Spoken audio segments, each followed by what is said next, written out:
낭독 57일차. 스스로를 과시하고자 정의와 상식에 기대지 말라. 범충성공 대자재왈 인수지유 책임 증명 수유 촉명 서기 직혼 이조단상 이책인 지심책기 서기 지심서인 불환부도 성현 지위야. 범충성공이 자제를 가르쳤다. 사람이 어리석게도 남을 꾸짖는 데는 밝고 총명하더라도 자기를 용서하는 데는 어둡다. 너희들이 항상 남을 꾸짖는 마음으로 자신을 꾸짖고 자기를 용서하는 마음으로 남을 용서한다면 성현의 경지에 이르지 못함을 근심하지 않을 것이다. 송명신 언행록. 공자의 제자 번지가 모여서 논일다가 공자에게 물었다. 감히 덕을 숭상하는 것과 사특함을 다스리는 것과 미혹됨을 분별하는 것에 대해 여쭙겠습니다. 이 물음에 공자는 참 좋은 질문이구나 하고 칭찬한다. 항상 엉뚱한 것을 물어서 공자에게 혼나곤 했던 번지가 칭찬을 받은 흔치 않은 풍경이다.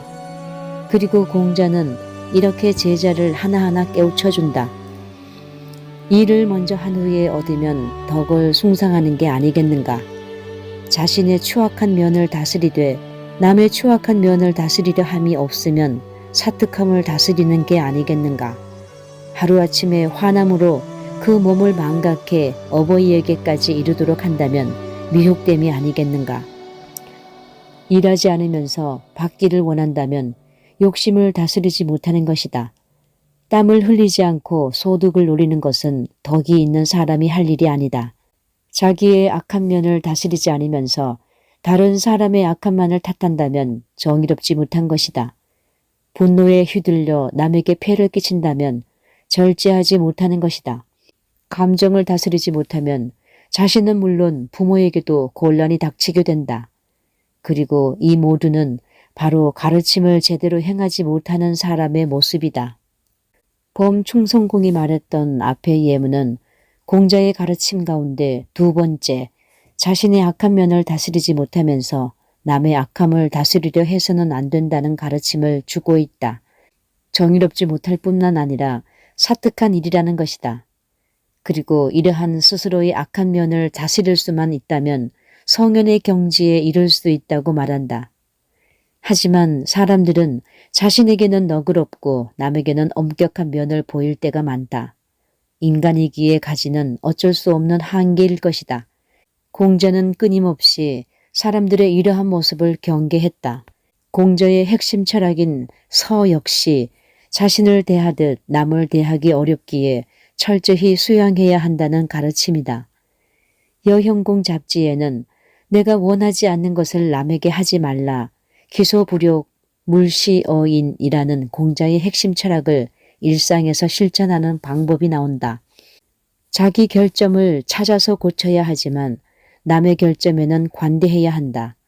자기 결점을 고치려고 하면 밤낮으로 점검해 조금이라도 미진한 점을 발견했을 때 마음에 부끄러움이 남는다.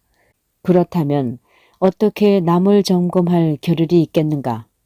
스스로 부족함을 깨닫고 공부에 매진한다면 남의 결점에 눈을 돌릴 여유가 없어진다. 밤낮으로 자신을 둘러본다면 누구나 자신의 부족함을 깨닫게 되기 때문에 반성하고 성찰하기에도 바빠 남을 둘러볼 여유도 관심도 없어진다. 하지만 자신에 대해 자만한다면 남의 결점을 찾게 된다. 그리고 교만한 마음으로 스스로를 남과 비교하게 된다. 자신보다 모자란 사람을 보고서는 안도하게 되고 또 쉽게 비난하기도 한다. 심지어 주변 사람들을 비교하면서 장단점을 따진다. 공자와 제자 자공의 고사가 이를 잘 말해준다. 자공이 사람들을 비교하자 공자가 말했다. 사는 현명한가 보구나.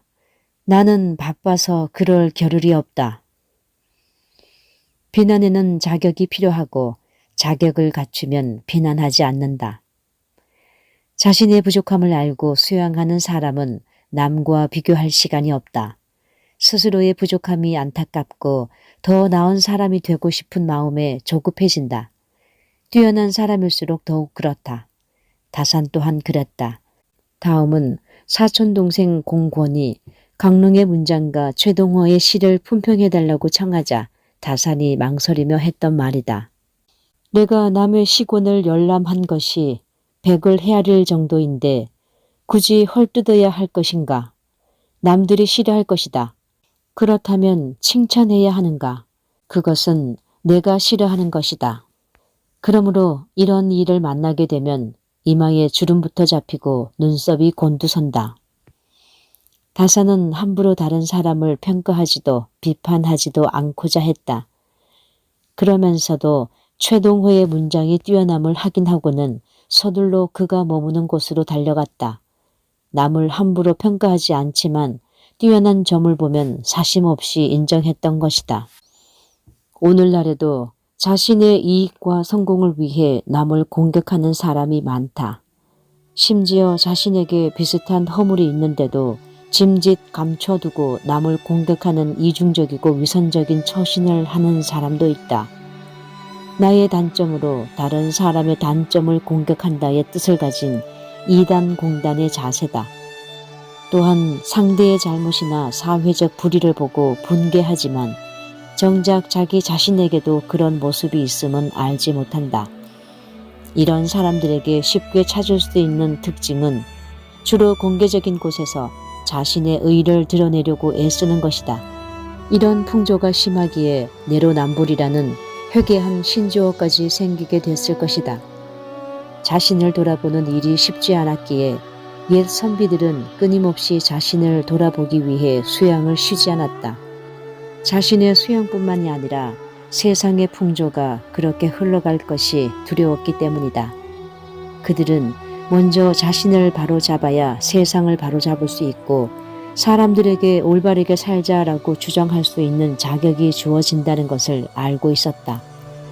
선비들은 스스로에 대한 엄격함이 다른 이들을 배려할 수 있는 근원이 된다는 것 또한 알고 있었다. 이러한 자세를 말해주는 성어가 있다.